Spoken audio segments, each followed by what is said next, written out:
medo da violência já faz parte da rotina de milhões de brasileiros. Uma pesquisa recente do Fórum Brasileiro de Segurança Pública, realizada em parceria com o Datafolha, revelou que 96,2% da população tem medo de sofrer algum tipo de crime e que 57% dos brasileiros mudaram hábitos do dia a dia por causa da insegurança. Entre as mudanças mais comuns estão evitar determinados trajetos, deixar de sair à noite e restringir atividades de lazer. Mas o que acontece com a mente quando o medo passa a fazer parte da rotina? Como a insegurança influencia nossas decisões, relacionamentos e qualidade de vida? E quando o estado de alerta deixa de ser proteção para se tornar sofrimento? Para conversar sobre esses impactos psicológicos da violência e da sensação de insegurança na vida das pessoas, recebo hoje a psicóloga Sani Neves. Sani, muitíssimo obrigada por aceitar o nosso convite. Para a gente falar um pouco, em cima de dados que foram divulgados recentemente, sobre o impacto que a violência causa no dia a dia das pessoas, né? Uma pesquisa feita em parceria com Datafolha mostra que pelo menos 57% dos ouvidos dizem que mudaram alguma coisa do seu dia a dia em razão da violência. Quanto isso impacta a nossa saúde mental? Totalmente. Por quê? Nós lidamos, com um sistema de luta e fuga. Isso existe no ser humano desde que o homem é homem. Quando, na atualidade, a gente lida com uma informação de violência ou é vítima de uma violência, é ativado esse sistema que leva o quê? A trazer um senso de proteção. Preciso correr, me proteger, me fechar, me guardar, evitar esse lugar, evitar essa pessoa. Consequentemente, o que a gente sente? Ansiedade por conta do medo. Se isso é frequente, ao longo do tempo, há um risco de desenvolver, além, lógico, de um isolamento que não é saudável, ansiedade, depressão. E a pessoa que é vítima da violência diretamente ainda sofre os sintomas do TEPT, que é o transtorno de estresse pós-traumático. Uhum. Você falava sobre essa questão de luta e fuga e eu me lembrei da minha avó, porque assim, chega a ser uma situação de patologia mesmo, porque ela mora numa residência que é toda cheia de grades. Uhum. Ela assiste ao noticiário. E ela fala assim, Michele, eu acho que eu tô adoecendo de assistir isso mesmo. Porque eu só vejo notícia de violência, de violência. E ela chegou num ponto que a gente convida ela para sair, ela fala, não posso deixar minha casa sozinha. Vai que alguém tenta entrar aqui. Mas vó, não é mais grave se a senhora estiver aí? Não, mas se eu estiver aqui, eles vão ter um receio de entrar porque tem alguém na casa.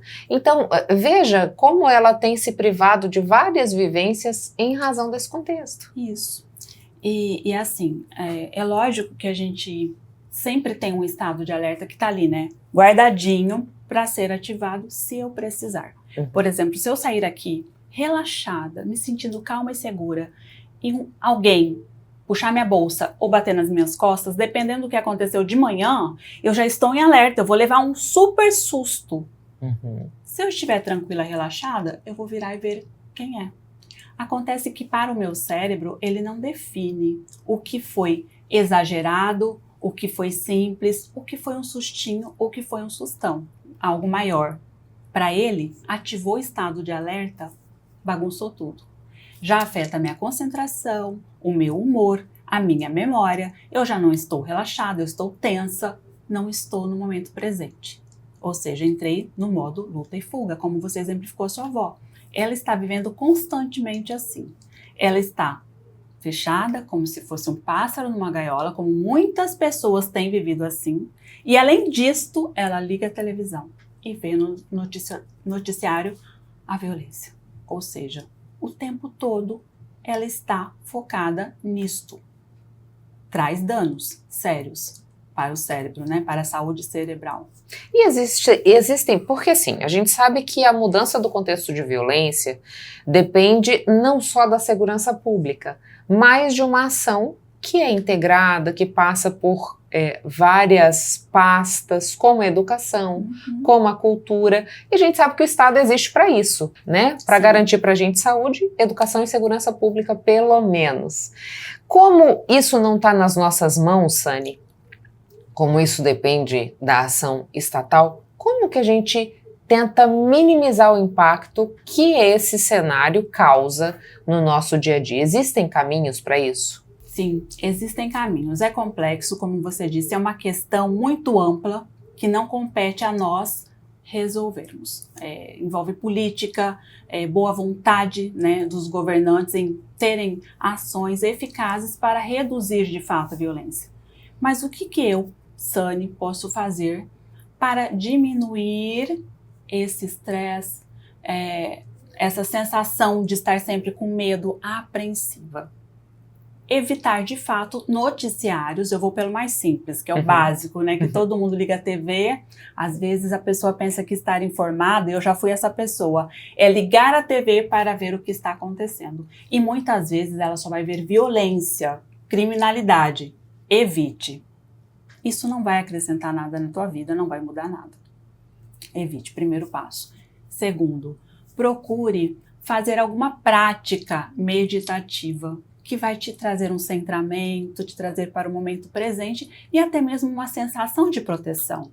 Por exemplo, uma pessoa que tem fé católica, independente de qual credo seja, ela pode fazer uma oração e acalmar o sistema nervoso central. Estou segura, estou rezando, estou confiando em algo maior. Se a pessoa não tem uma crença religiosa ou em Deus, não tem problema. Ela pode fazer uma meditação, momentos para respirar, centrar, acalmar ali, aterrar, tá? Com relação à violência, é preciso perguntar para cada pessoa, e quem está nos ouvindo pode se perguntar, o que realmente me deixa com medo? O que me traz esse estado de alerta? Onde o meu coração fica realmente acelerado, como se eu fosse uma criança indefesa?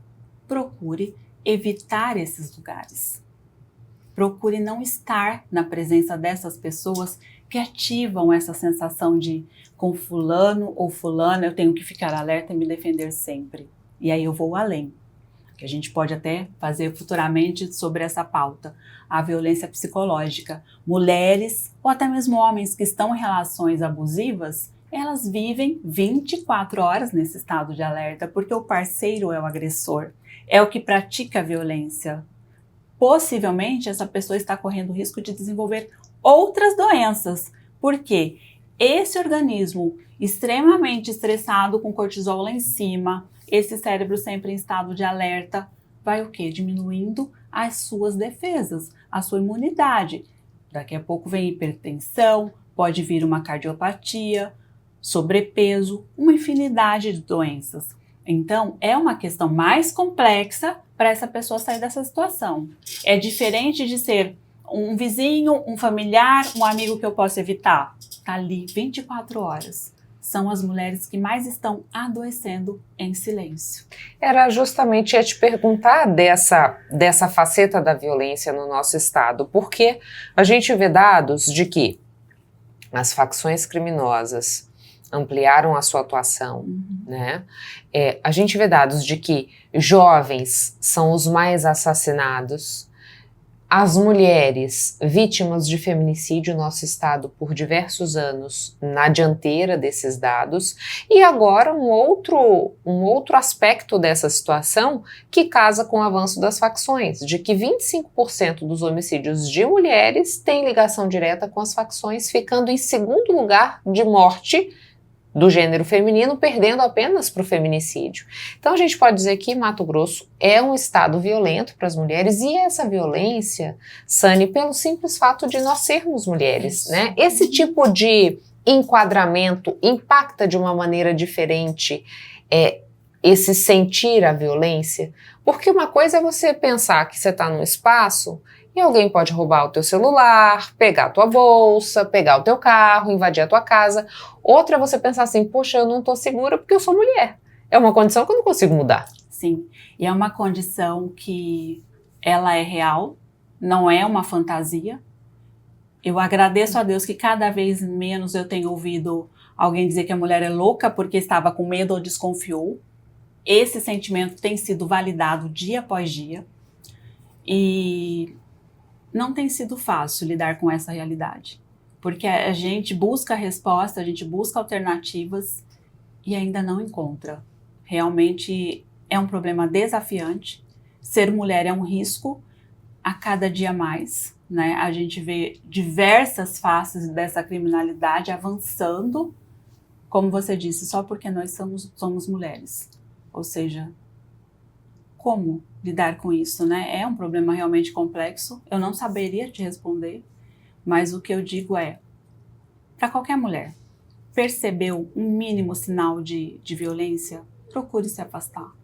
Quanto mais cedo é mais fácil, né? Eu vi esses dias aquela advogada ou delegada que foi... Ela defendia mulheres, não foi aqui no Mato Grosso. E o próprio ex-marido a matou. Ou seja, até mesmo quem defende tem informação, sabe como se defender, tem sido vítima. É complexo, né? Eu fico emocionada porque, assim, a gente também está vivendo com muito medo, mesmo não mantendo uma relação. Porque a gente tem medo de conhecer, tem medo de quem se aproxima. A gente não sabe quem é quem e do que é capaz, né?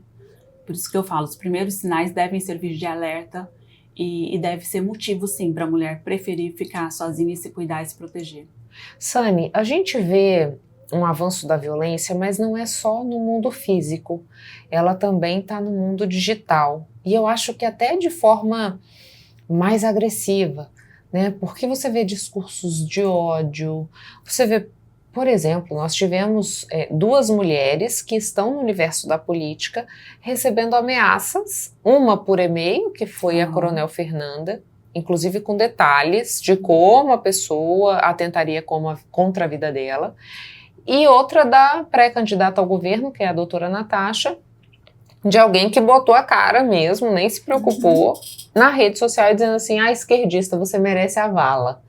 Né? Então, o que acontece também no ambiente digital, que as pessoas meio que perdem o filtro e elas não se importam de destilar ódio, de se comportar de maneira violenta, de não se preocupar com as consequências daquilo na vida das pessoas que são alvo.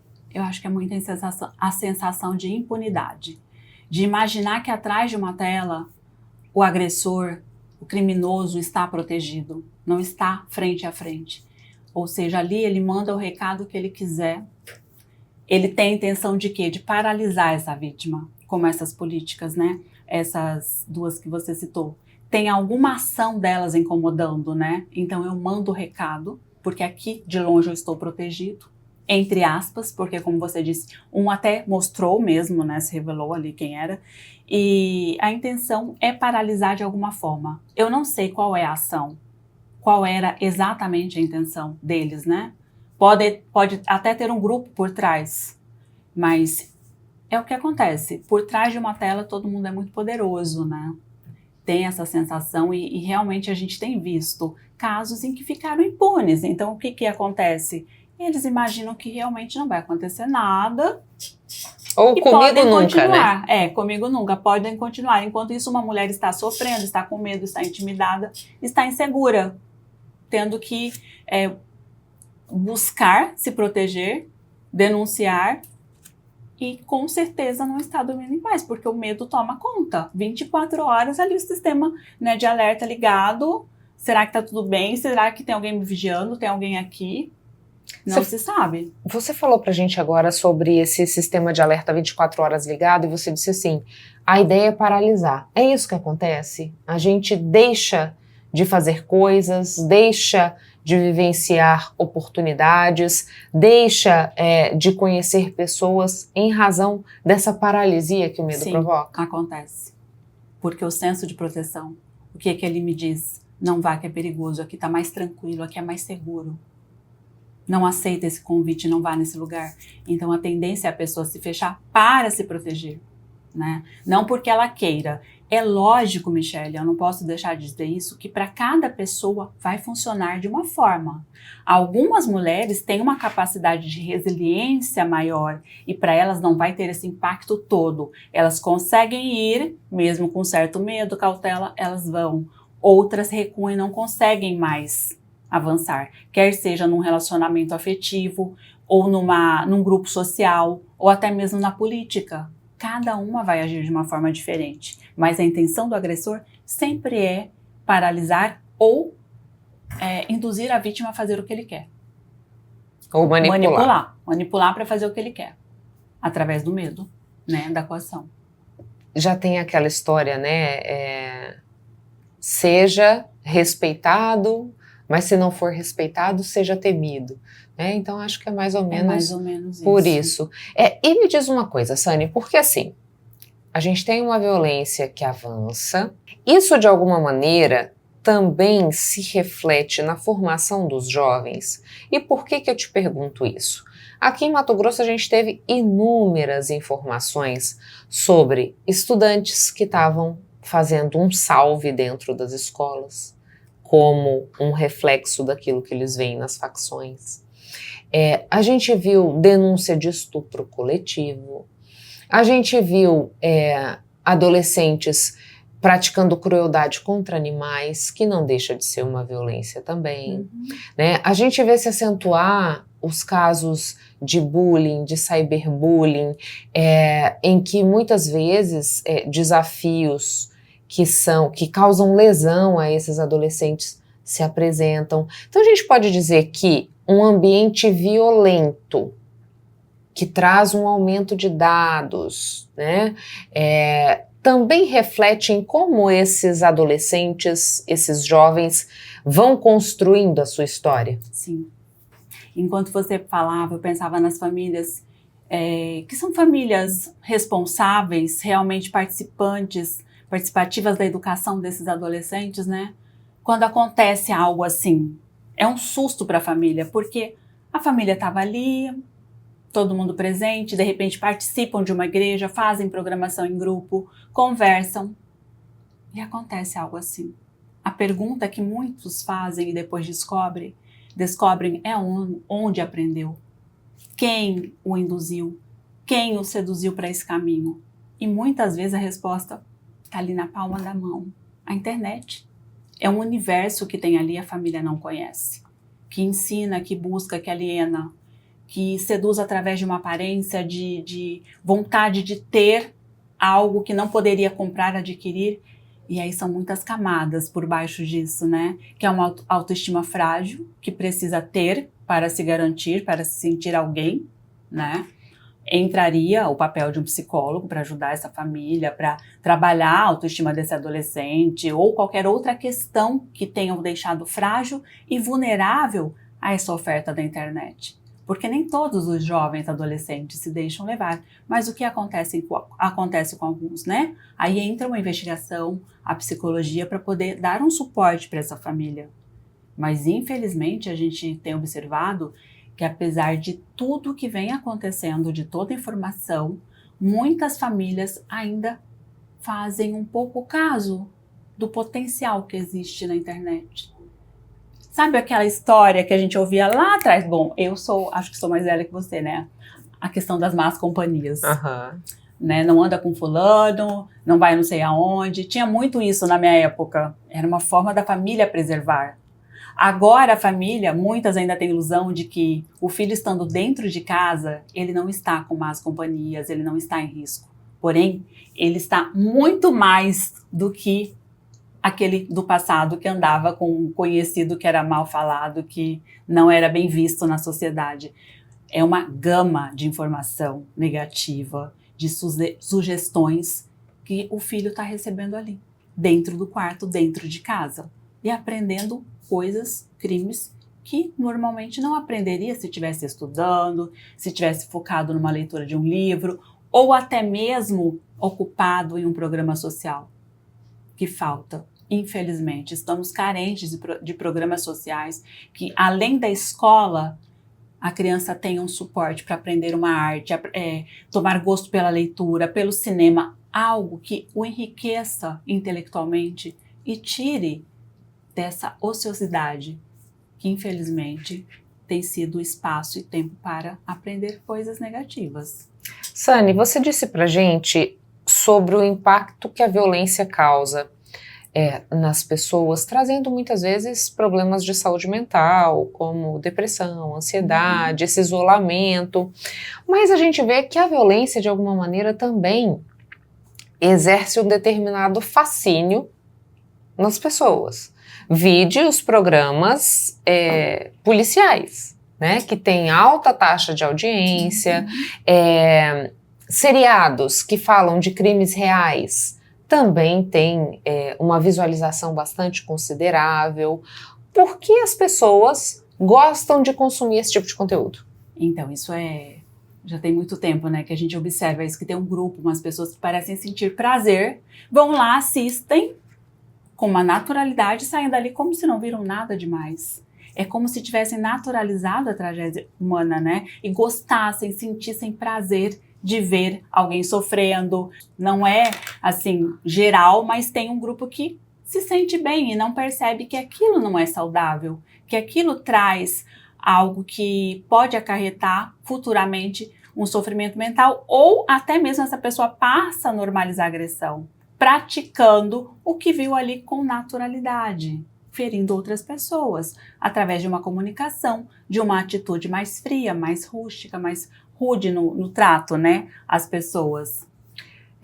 É curioso isso, e eu acho que tem um pouco também, não sei, me corrija se eu estiver equivocada, de ele está pior que eu, então eu tenho uma sensação de que a minha condição é mais tranquila, né, a minha condição, por mais que não esteja onde eu quero, mas ela está mais confortável do que daquele que está ali. Tem um pouco disso também? Tem um pouco disso também, sabe? É um tema bem complexo, mas tem isso, né? De olhar e falar, ai, pelo menos eu tô seguro, não aconteceu nada com a minha família hoje. Imagina aquela família que a menina foi jogada ali da ponte, né? Que trágico aquilo, que horrível. Não consegui assimilar o que aconteceu ali, mas enfim, parece que traz mesmo essa sensação de comigo está tudo bem, devo ser grato.